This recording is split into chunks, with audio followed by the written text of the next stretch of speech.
Today we'll be talking about the following manga series: The Guy She Was Interested In Wasn't a Guy at All, and How Do We Relationship. I hope you enjoy and maybe find a new manga to read. First off, we have The Guy She Was Interested In Wasn't a Guy at All. A heartfelt Yuri manga, written and illustrated by Sumiko Arai.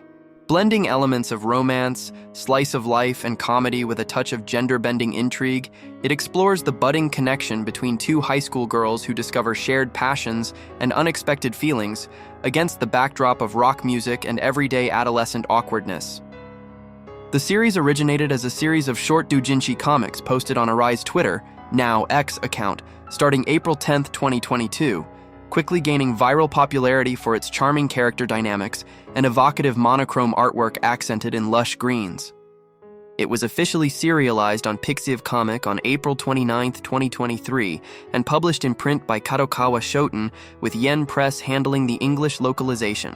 As of late 2025, the manga remains ongoing, spanning multiple volumes with at least 5 released in Japanese by mid-2025, and an anime adaptation has been confirmed, heightening anticipation among fans. Critically acclaimed, it clinched the top spot in the web manga category at the 2023 Next Manga Awards, and has been lauded for its sensitive handling of queer themes, earning spots on bestseller lists and even a drama CD release. At the heart of the story is Aya Usawa, a vibrant and fashionable Gyaru high schooler whose outward bubbly persona masks a deeper sense of isolation. Surrounded by friends who are all about the latest pop hits and trendy idols, Aya harbors a secret passion for the raw energy of rock music, a love she keeps hidden to avoid standing out or risking judgment. This hidden side of her leads her to a quaint, dimly lit record store tucked away in her neighborhood, a haven of vinyls and forgotten indie tracks where she can indulge without pretense. It's there, amid the stacks of classic albums, that she first encounters the store's enigmatic clerk. A tall, brooding figure cloaked in all-black attire, a hoodie pulled low over dark hair, a face mask obscuring half their features, and an effortless coolness that screams mysterious older brother type. With a deep voice muffled by the mask and recommendations that hit every chord of Aya's soul, the clerk becomes her instant ideal, the one person who gets her taste in gritty guitar riffs and soul-stirring lyrics. What starts as casual visits for music advice blossoms into something more for Aya. She finds herself daydreaming about this guy, scribbling doodles in her notebook, and mustering the courage to strike up longer conversations about bands like The Cure or obscure 90s grunge hidden gems. The clerk, in turn, seems quietly pleased by her enthusiasm, sharing personal stories tied to songs and even slipping her mixtape-like recommendations that feel intimately tailored. For Aya, who has never felt romantically drawn to boys, a detail the story weaves in subtly, emphasizing her aromantic leanings toward men, this connection feels electric and new, a crush that's as much about shared vulnerability as it is about attraction. She starts dressing up a bit more for her store trips, heart racing at the thought of their next exchange, oblivious to how her school life intersects with this secret world.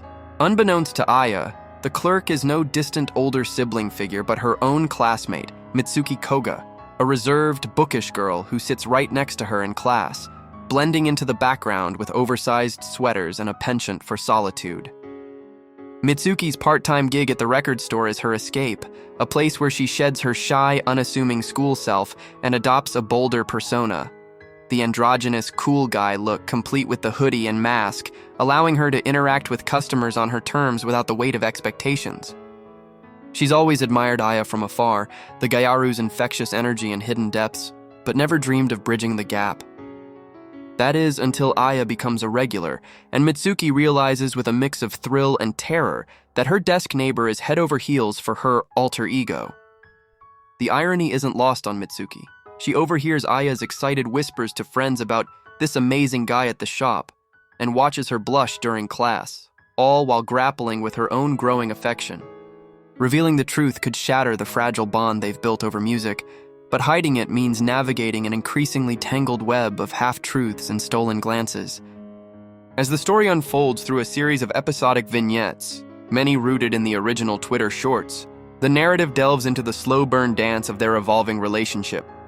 Aya's discovery of Mitsuki's true identity arrives not as a dramatic bombshell, but as a quiet, comedic revelation that forces both girls to confront their feelings head-on. What follows is a tender exploration of self-acceptance, where initial confusion gives way to deeper intimacy. They continue to bond over late-night listening sessions, trading stories of how certain songs shaped their loneliest moments, and tentatively navigating the blurred lines between friendship, admiration, and something more profound. Mitsuki, emboldened by Aya's unwavering enthusiasm, begins to step out of her shell at school, while Aya learns to embrace her uncool passions openly, finding courage in Mitsuki's quiet support. Subtle humor arises from everyday mishaps, like Aya's over-the-top attempts to impress the clerk or Mitsuki's flustered attempts to maintain her disguise, while poignant interludes highlight themes of identity, the fear of rejection, and the joy of being truly seen. The manga's strength lies in its refusal to rush the romance. Instead, it savors the quiet magic of two girls from contrasting worlds, Aya's extroverted flair and Mitsuki's introspective depth, finding harmony in their differences. Music serves as more than a backdrop. It's a language of its own, with chapter titles often drawn from song lyrics and panels bursting with visual metaphors of vinyl grooves mirroring emotional turns. Without veering into melodrama, the series touches on broader resonances, the fluidity of gender presentation, the isolation of unspoken desires, and the transformative power of mutual understanding.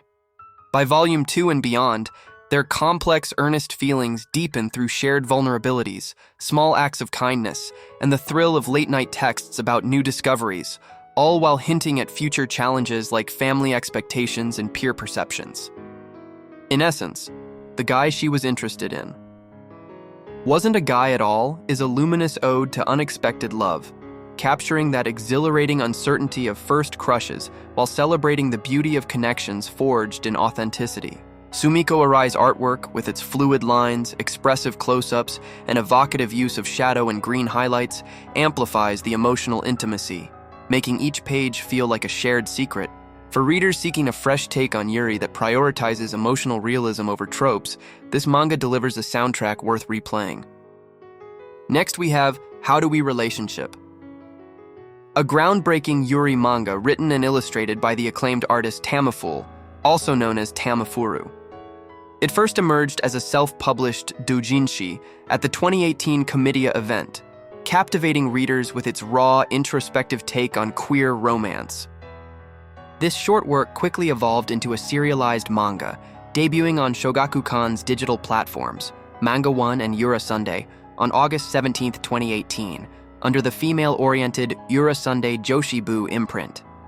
The series ran bi-weekly, blending slice-of-life comedy, heartfelt drama, and unflinching explorations of intimacy until its conclusion on March 14, 2025, spanning 14 tankobon volumes released between January 2019 and April 2025. Viz Media licensed the title for English release in October 2019, with the first volume hitting shelves on June 9, 2020, and 13 volumes available by late 2025, earning praise for its mature handling of LGB themes and realistic character dynamics. The manga has amassed a devoted following, lauded for its expressive black and white artwork, characterized by fluid lines, nuanced facial expressions, and dynamic paneling that captures emotional turbulence, and its refusal to shy away from the messiness of young adult relationships, making it a standout in the Yuri genre.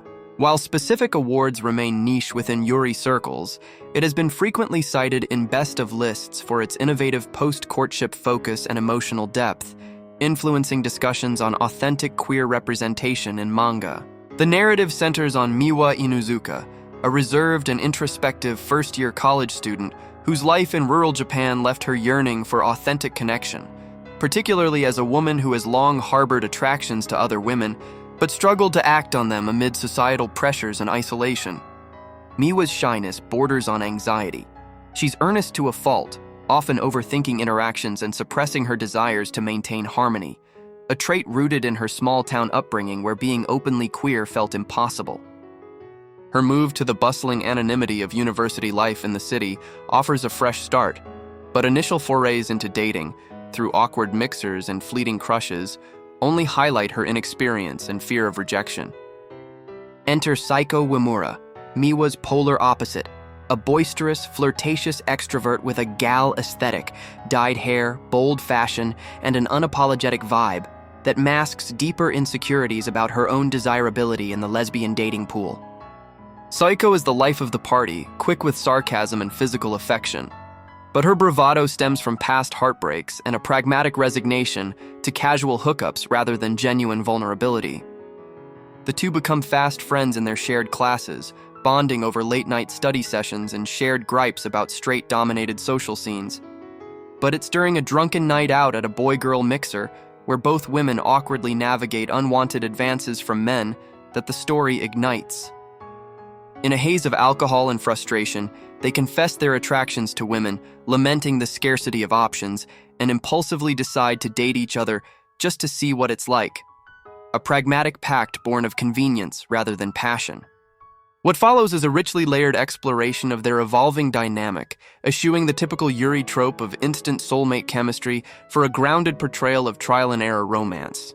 Early chapters revel in the honeymoon phase, awkward first kisses that fizzle into laughter, tentative hand-holding in crowded cafes, and the thrill of introducing each other as girlfriends to oblivious straight friends, all rendered with Tamiful's signature blend of humor and tenderness. Yet, as intimacy deepens, culminating in sensual, consent-focused scenes that prioritize emotional resonance over fan service, the cracks emerge. Miwa grapples with her internalized shame and fear of being too much or not enough, often withdrawing during conflicts, while Seiko's fear of abandonment leads her to push boundaries, testing Miwa's limits with impulsive decisions like flirting with exes or prioritizing social validation. Their relationship becomes a mirror for personal growth, forcing both to confront how past traumas, Miwa's unrequited high school crush on a girl named Shiho, Saiko's string of superficial flings, shape their expectations of love. The story's middle arcs introduce escalating tensions, including a pivotal breakup around Volume 4 that shatters their fragile bond, triggered by miscommunications and unspoken resentments. Post-split, the narrative branches into parallel journeys of self-discovery. Miwa experiments with new relationships, including a rebound with the assertive bandmate Tamaki, whose aggressive passion forces Miwa to unpack her boundaries and desires in raw, uncomfortable ways. Seiko, meanwhile, dives into a rebound with the enigmatic Yuria, confronting her patterns of emotional unavailability and the pain of watching Miwa move on. These detours aren't mere filler, they humanize the leads, illustrating how heartbreak catalyzes maturity, with Miwa learning assertiveness through therapy-like reflections and Seiko reckoning with her cool girl facade. By the later volumes, as graduation looms, lingering threads pull them back together. Chance encounters at alumni events, mutual friends' interventions, culminating in a finale that emphasizes reconciliation not as a fairy tale reunion, but as a deliberate choice to rebuild on healthier terms, acknowledging that love requires ongoing work. Supporting characters add vibrant texture to this emotional tapestry, serving as both mirrors and catalysts for the protagonist's arcs. Miwa's childhood friend Himari, a bubbly straight ally with unintentional boundary issues, provides comic relief through her oblivious enthusiasm for the couple, while highlighting the challenges of queer straight friendships. Saiko's loyal confidant Mari, another queer woman navigating her own polyamorous leanings, offers pragmatic advice laced with envy, underscoring the series' theme of diverse experiences within the LGBT community. Figures like the earnest but oblivious male friend Kan, whose early subplot echoes the lead's traumas, and the enigmatic senior Miko introduce subplots on allyship pitfalls and generational queer wisdom, enriching the world building without overshadowing the core duo. Even minor players like the cafe boss who sparks Miwa's brief bi-curious flirtation or the band club mentor Tamaki evolve into multifaceted foils, reflecting facets of desire, consent, and growth. Thematically, How Do We Relationship masterfully dissects the labor of love in a modern queer context, prioritizing the after of romance over the chase. Anniversaries marred by petty arguments, the anxiety of coming out to family, the eroticism of mutual vulnerability, and the quiet devastation of mismatched libidos. It confronts thorny issues like emotional labor imbalances, the specter of compulsory heterosexuality, and the loneliness of being out in a world that assumes straightness, all while infusing levity through relatable college hijinks. Dorm room hookups interrupted by roommates, disastrous double dates, and viral social media mishaps. Tamiful's storytelling shines in its refusal to idealize. Sex scenes are sensual yet awkward, reflecting real consent negotiations, and breakups feel earned rather than contrived. At its heart, the series champions self-forgiveness and the courage to redefine happily ever after as an iterative process, not a destination, resonating deeply with readers who appreciate its blend of cathartic tears, belly laughs, and profound empathy for the beautifully flawed ways we stumble toward connection. In a genre often light on post-relationship realism, this manga stands as a poignant testament to the joys and jagged edges of loving fiercely, imperfectly, and unapologetically. As always, I have provided the titles in the description of the video. And while you're down there, why not subscribe and like the video for more daily recommendations like this one? For more daily recommendations of doujins and more adult-centric content, check out my Patreon. The link is also in the description. As always, thank you for watching and have a blessed day.